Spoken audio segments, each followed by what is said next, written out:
ప్రియమైనటువంటి దేవుని బిడ్డలారా, నీ ఆత్మీయ జీవితంలో అనేక సార్లు నిస్సహాయ స్థితిలో, నిస్పృహలో, సహాయం చేసేవారు ఎవరు లేక, ఆదరించేవారు లేక, ఓదార్చేవారు లేక, ఎంతో ఇబ్బందికరమైనటువంటి పరిస్థితుల్లో నాకు ఎవరు సహాయం చేస్తారని ఎదురు చూస్తూ ఉండవు కదూ.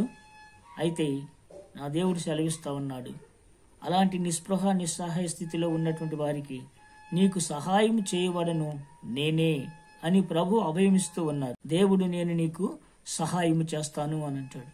అయితే ఎలాంటి పరిస్థితుల్లో దేవుడు మనకి సహాయం చేస్తాడు అనంటే, మనము ఎలా ఉంటే దేవుని సహాయాన్ని మనము పొందగలుగుతాం అంటే, మన దేవుని యందు మొట్టమొదటిగా మనము దేవుని యందు నమ్మకం ఉంచాలి. రెండవదిగా మనము దేవుని యందు నిరీక్షణ ఉంచాలి. మూడవదిగా మనము దేవుని యందు ప్రయాసపడాలి. అప్పుడు దేవుడు నీకు సహాయం చేసి నీ సమృద్ధిలో నుండి నిన్ను నడిపించడానికి దేవుని కృప నిన్ను ఆదుకుంటుంది. ఆ రీతిగా దేవుడి సహాయం నువ్వు పొందుదు.